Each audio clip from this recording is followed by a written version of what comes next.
This is the 第一页，这是第一页，然后往这个右边的就是第二页， I'm 第 gonna 三页 see. ，OK。Okay, now let's try. Can everybody hear me?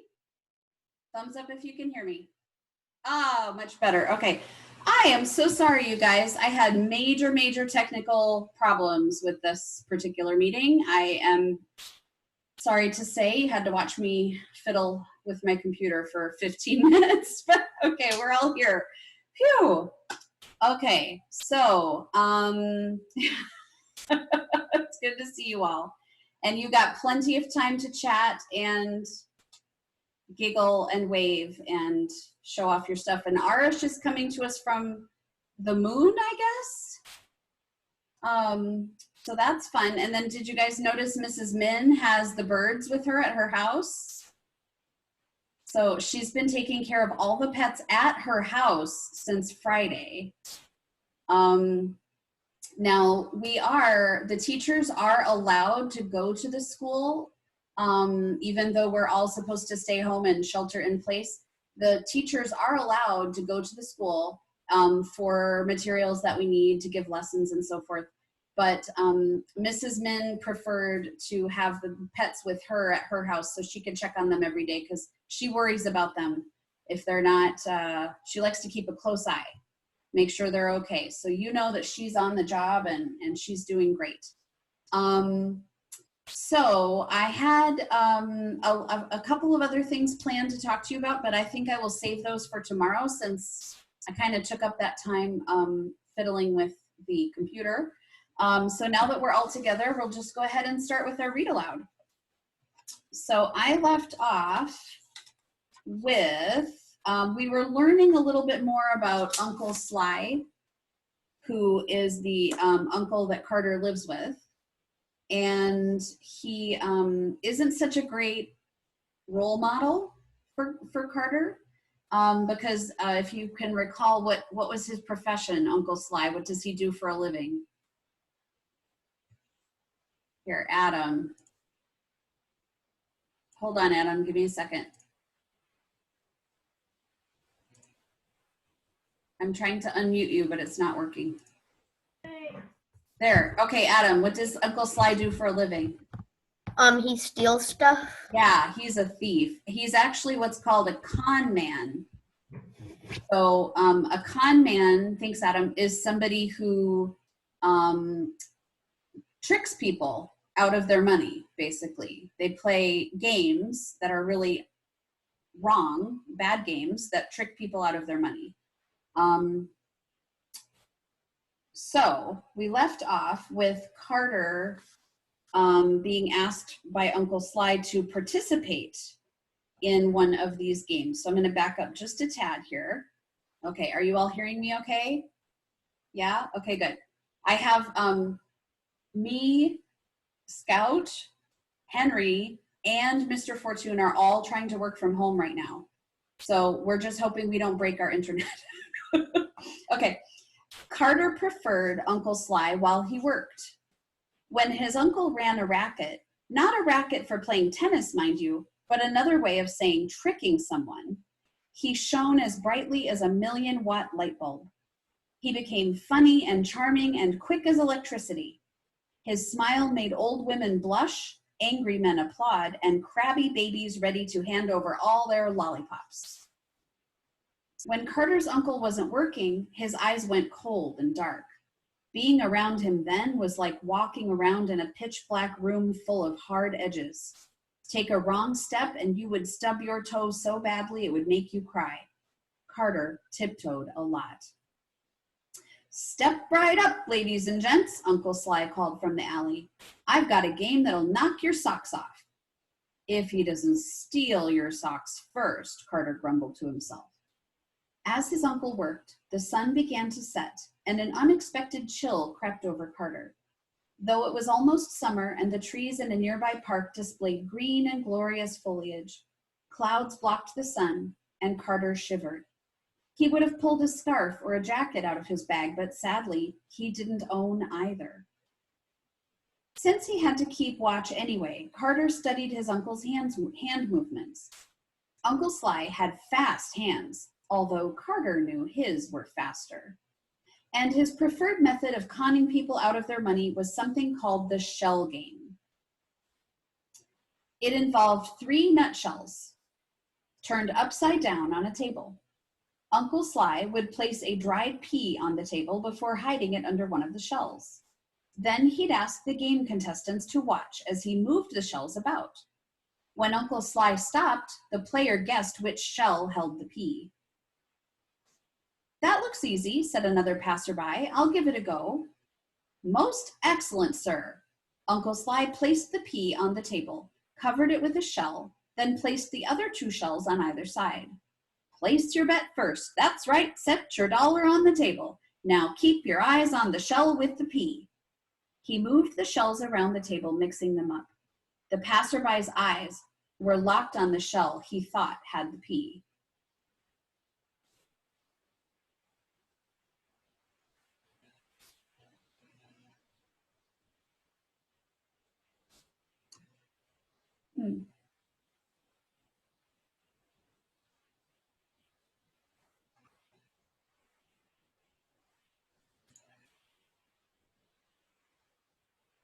Leo, I can see you have your hand up. I'm trying to unmute you and it's not working for some reason.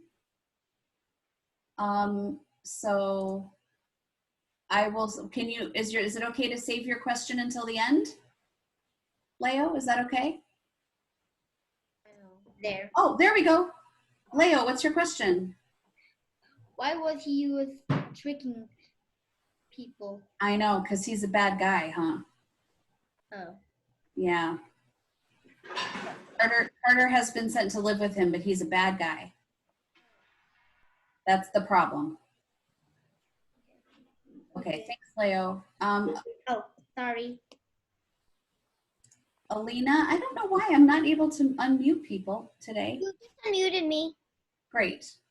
What's your question, Alina? What's a passerby? Someone who is passing by. So if you are standing on the street and people walking by you, those are the passers-by. Okay? Okay, Mia. Oh, it's working now. Mia, what was your... How many times has he been to jail? That they haven't said, and actually that was an assumption. I assume he has probably been to jail because if you make your living by tricking people and stealing their money, chances are you've been to jail for that. Don't you think? Yeah. Yeah, so the story does not specifically say that he has. That's just an assumption that I'm making. Okay, I'm going to go back to reading. So the passerby's eyes were locked on the shell he thought had the pea. "Okay, pick a shell, good sir," Uncle Sly said to the passerby. "It's this one," he said. "I know it is. I never took my eyes off it." "Interesting choice," Uncle Sly smiled. He held his breath before the reveal. Carter shook his head. The players were never right, not unless Uncle Sly wanted them to be. This was because he had the pea stashed behind the crook of his fingers. It was all sleight of hand, a magician's skill that means using your hands quickly to move objects without anyone noticing. Carter knew sleight of hand to be a very useful skill for any magician. Most magicians would use it to pull a coin from an ear or plant a card in someone's pocket, all to earn smiles. But his uncle didn't use it to make people happy. He and other crooks would use sleight of hand to take things from them without their knowledge. As Uncle Sly pulled back the shell, there was no pea. "Oh, I'm sorry, sir, you lost. Would you like to try again?" "I never took my eyes off that shell," the passerby growled. "I'm sorry, but it seems you did," Uncle Sly said, flashing a smile at the man. But the charm wasn't working. Maybe it was that this man reminded Carter of his father. Or maybe it was simply that he had finally seen his uncle dupe a victim one too many times. But Carter knew he'd be no better than Uncle Sly if he stood by and watched it happen again. So Carter came out from behind the corner where he'd been hiding. His uncle's eyes grew wide as Carter strolled up to the table. "It's a neat trick, isn't it?" he asked the passerby. "What are you doing, boy?" Uncle Sly snarled, his jaw tightening, a vein popping out of his forehead. "Helping," Carter whispered. Uncle Sly blinked as if his anger had made him go momentarily deaf. The passerby grabbed the other 2 shells and flipped them over. There was no pea. "You no good, dirty cheat," he shouted. Uncle Sly grabbed his money and the shells and dodged the man's swinging fists. Then Uncle Sly turned and ran up the alley as fast as he could. Carter took off down the street in the opposite direction, his satchel bouncing against his side. Behind them, the man shouted, "Police! That man's a thief! Someone get him!" This wasn't the first time Carter had to outrun the law, but it was the part he hated most. He hadn't done anything wrong, at least not to the passerby, yet if he were caught, he would still be guilty by association. So he ran. One day soon, he thought, I'm going to stop running. Maybe not today, maybe not tomorrow, but soon I'm going to stop running. I'm going to settle down and live somewhere safe. If he weren't so out of breath, Carter could have laughed. No matter what he hoped, as long as he was with Uncle Sly, he'd never have what he wanted most in the world, a home. Carter walked the long way back to the halfway house where he and his uncle were staying. Looking over his shoulder, he passed through the alleys, took weird turns, then backtracked, retracing his steps to see if the cops had followed. He felt nervous to face his uncle again. A harsh wind whooshed through his clothes and brushed at the satchel hanging from his shoulder. He found Uncle Sly sitting on the steps. When Uncle Sly noticed Carter approaching, he stood up and puffed out his chest like an angry ape. Carter flinched, expecting the worst. But to his surprise, his uncle said nothing, staring at him silently instead. This was scarier to Carter than whenever his uncle screamed at him. It was so unexpected. Uncle Sly turned away, letting the door almost slam in Carter's face. Carter followed, closed the door gently, and took off his shoes. His uncle left a trail of muddy footprints in the hallway.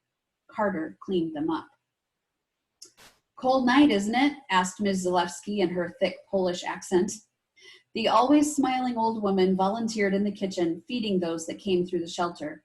She wore a dirty blue apron and a small sparkly diamond on a chain around her neck. "You look hungry.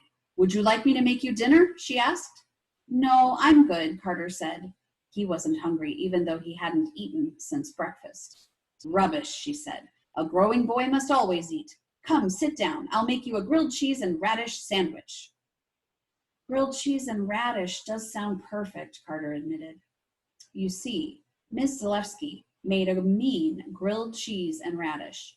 Mean is usually bad, but in this circumstance, it means extremely delicious. Carter sat at the table in Miss Zalewski's quiet kitchen, enjoying the warmest, meltiest, crunchiest, and meanest sandwich he'd ever tasted. The woman's outrageous stories and her smile often warmed Carter with laughter, even after a horrible day out working with his uncle. It was rare that anyone ever greeted Carter with such kindness, and he'd grown fond of her. She made him wonder about his grandparents and what a life with them might have been like. "Would you like some prune juice, dearie? I mix it with this delicious orange powder when my pipes are clogged."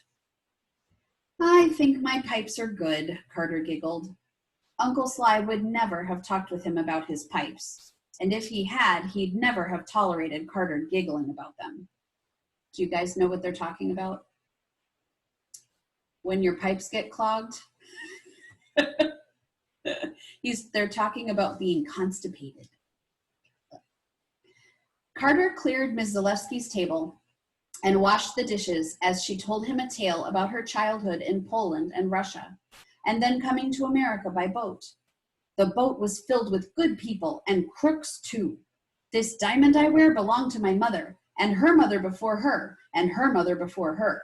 When I came over, I hid it in a matryoshka doll. You know, the Russian ones with a doll within a doll within a doll? This tiny diamond is all I have left to remind me of home. I used to have a home, Carter whispered. What's that, dearie? Carter shook his head and said nothing. He liked it when Ms. Zalewski spoke of home. He didn't care if Uncle Sly thought he was being sentimental. Carter often wondered what having a real home again might feel like. Certainly, it would be better than a new bed in a new town every other week. Uncle Sly stormed into the kitchen. He sat down and put on his fake smile for Ms. Zalewski. Can I have some warm soup and a cup of coffee, sweetheart? Of course, dear, Ms. Zalewski said, disappearing down into the cellar. Let me go get some more coffee beans. As soon as she was out of earshot, Uncle Sly leaned into Carter and whispered, Today was a mess, so I need you to step up. You are gonna swipe the old broad's diamond. I don't steal, Carter said. And she's not an old broad. She's our friend. She's been feeding us all week. We don't have friends, his uncle spat. Haven't I taught you anything? Nothing good, Carter whispered. What was that? Uncle Sly growled. He grabbed Carter's arm, his nails digging in. But he quickly let go as Miss Zalewski returned with a tin can. Aw, thanks, sweetheart, he said to her. You're the absolute tops. Uncle Sly put on quite a show for people when he wanted something. His earnest-looking smiles and overstuffed compliments fooled most people. Carter could see through it. Unfortunately, Ms. Zalewski ate it up, grinning as she brewed Sly's coffee. It made Carter ill to think how easily his uncle tricked people. Like magic, smiles can warm a person's heart, but they can also be used to hide something dark and frightening. Later that night, squeaking door hinges startled Carter out of sleep, and he woke on the cold wooden floor of their single room. Though it was still dark, he watched his uncle plop down beside him, admiring a small, sparkly diamond at the end of a thin chain necklace. Carter recognized it immediately. It belonged to Miss Zalewski. Carter felt sick. A rage in his stomach grew until he could no longer contain it. Before he could stop himself, he was shouting, Why did you take that? It's one thing to trick people in shell games, but it's another to steal something so important from someone who's been nice to us. Miss Zalewski doesn't deserve this. She's a good person. You don't care about anyone but yourself. Uncle Sly slipped the necklace into his pocket before flashing across the room and shoving Carter into the wall. I raised you, took care of you, taught you everything I know, and this is how you repay me? His uncle seethed. If you think you can do better on your own, go ahead. You think you're such a good person now. Just wait until your belly rumbles and you're so hungry you can't see. You'll be stealing more than necklaces in no time. No, I won't, Carter shouted back. He pushed his uncle away, grabbed his satchel, and ran out of the room. He was halfway down the stairs before he opened his hand to see Ms. Zalewski's diamond necklace. He had lifted it from his uncle's pocket, the way his uncle had lifted it from Ms. Zalewski's neck. Uncle Sly wasn't the only one who was good at sleight of hand. When Carter ran into the kitchen, he found Ms. Zalewski awake and frantic. Oh, Carter, she said, I think I lost my family diamond. It must have happened before I went to bed. Could you help me look? I just found it in the hallway, Carter lied. Here it is. Ms. Zalewski was so relieved. Tears formed at the edges of her eyes. Oh, thank you, she said. Let me get you some milk and cookies. I can't, Carter said, choking back a surge of emotion. I'm kind of in a rush. A rush to where? Asked Ms. Zalewski. It's still dark out. Carter ignored the question. Take care of yourself and watch out for my uncle. He has sticky fingers. He made a bouquet of paper flowers appear out of his sleeve and handed it to the kind old woman, who only stared at him in shock. Then Carter pulled off his first solo vanishing act. He ran away. And that, my friend, is how Carter ended up in a train yard running away from a terrible man and toward a new and hopefully better life.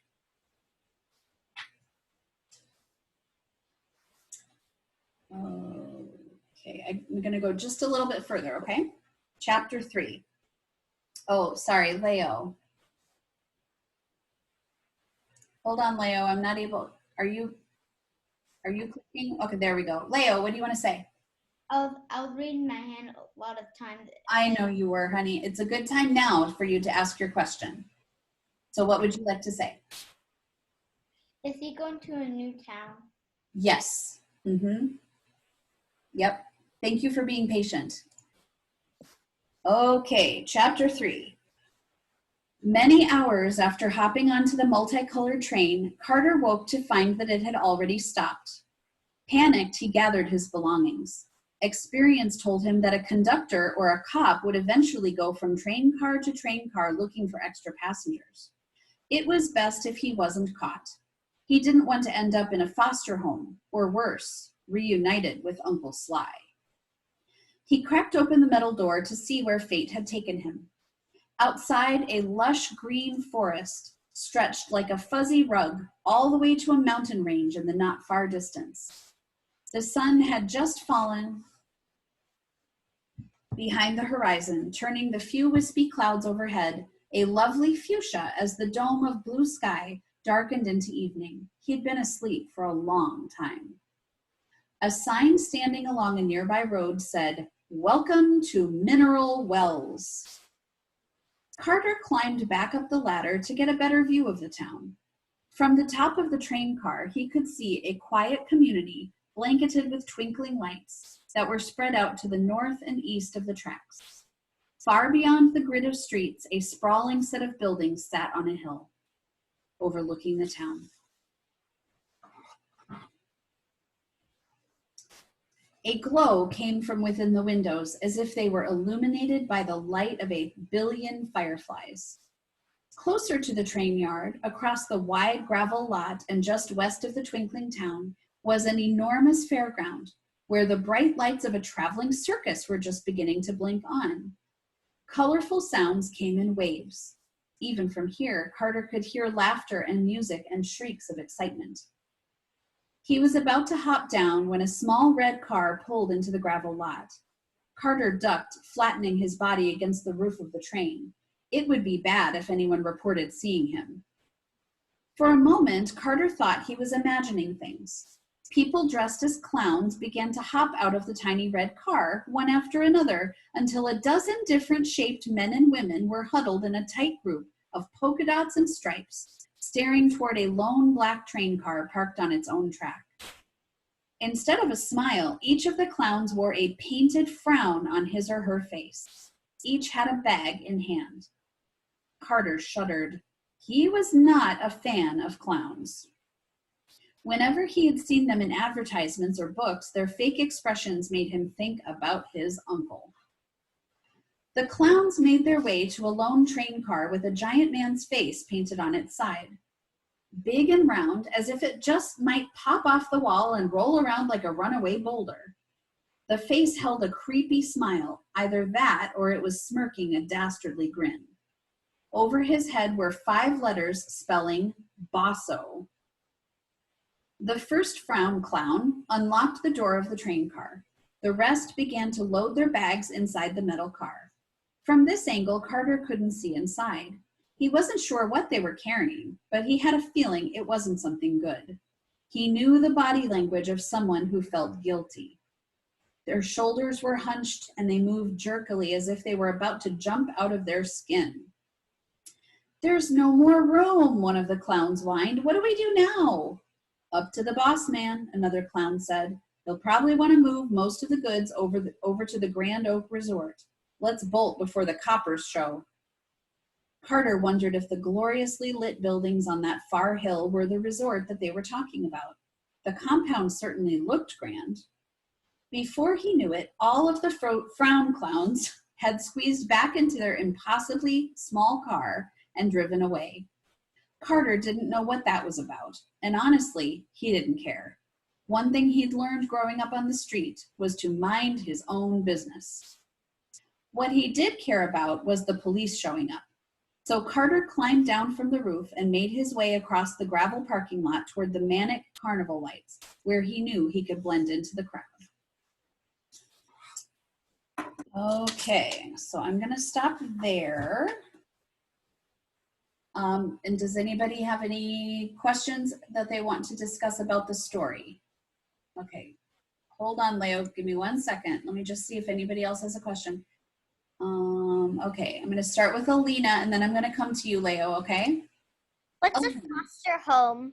What's a foster home? That's a great question. Oh, Jack, I see your hand also.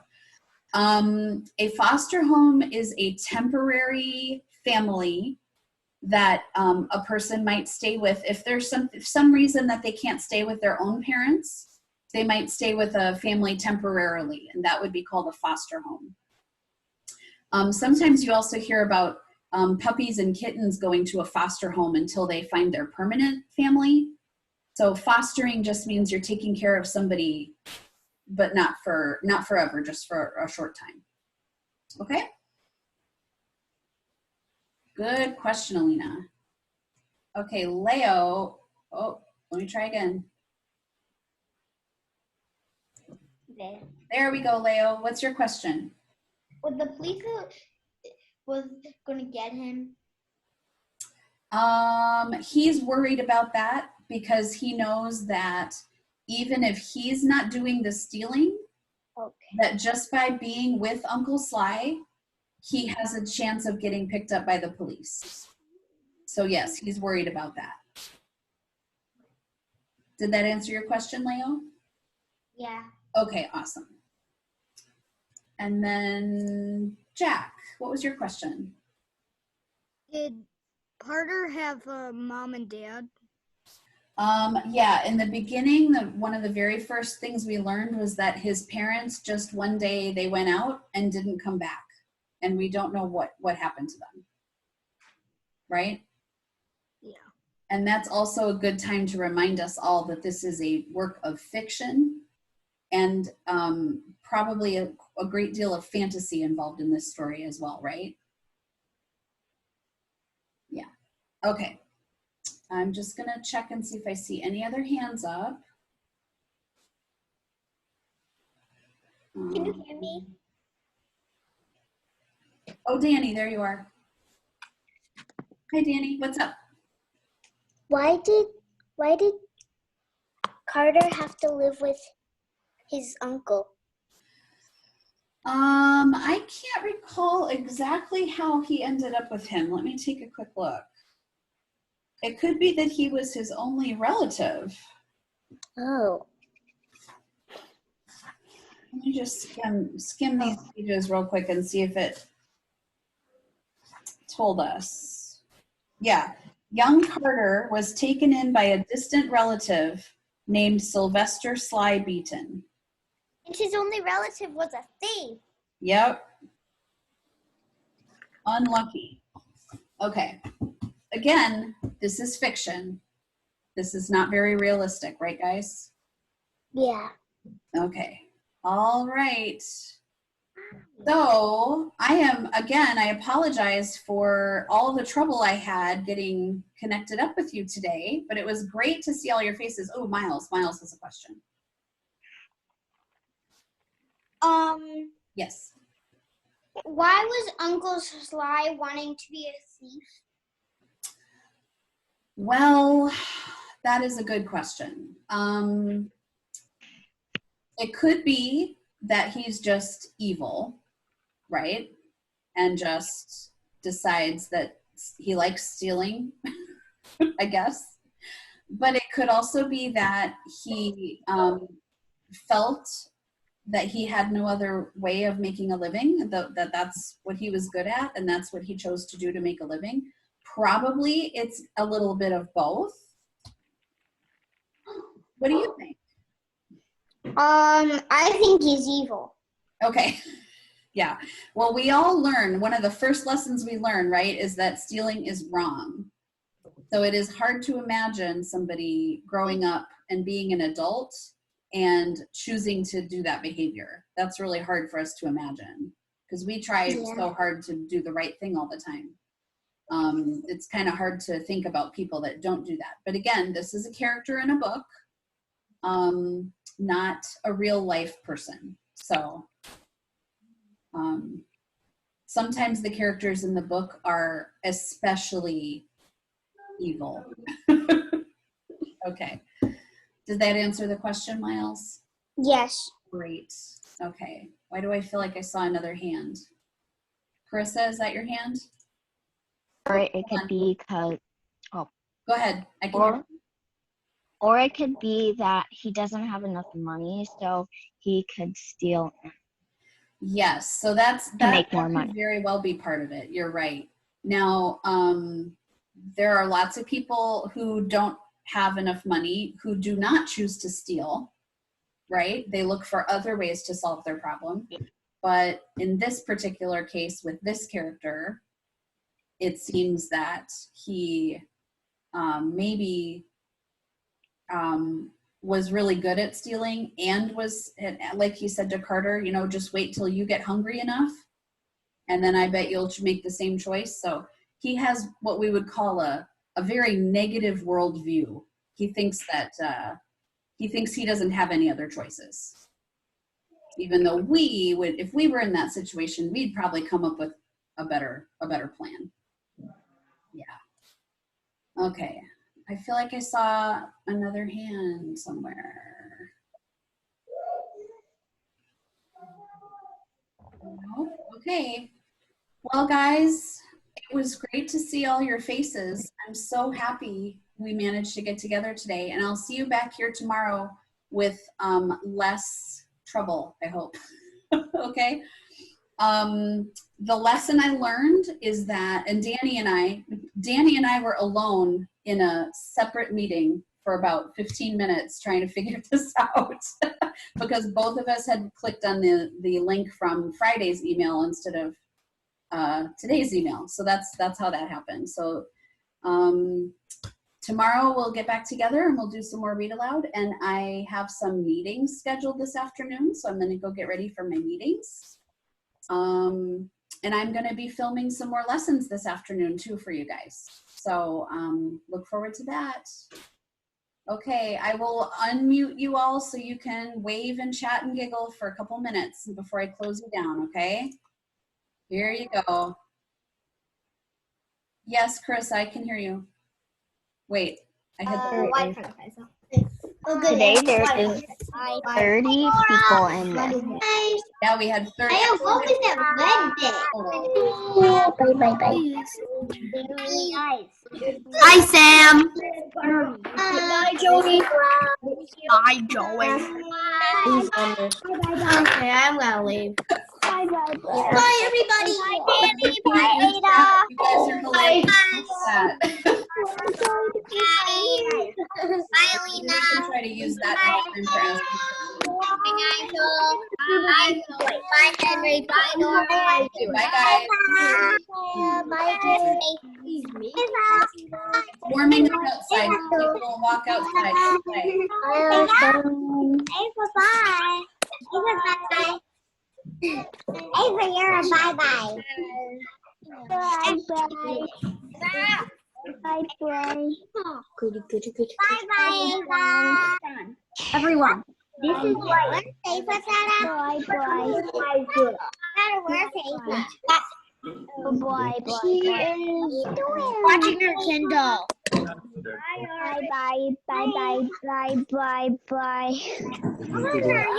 Okay, guys. Listened into Sit down in 5, 4, 3, 2, 1. See you guys tomorrow.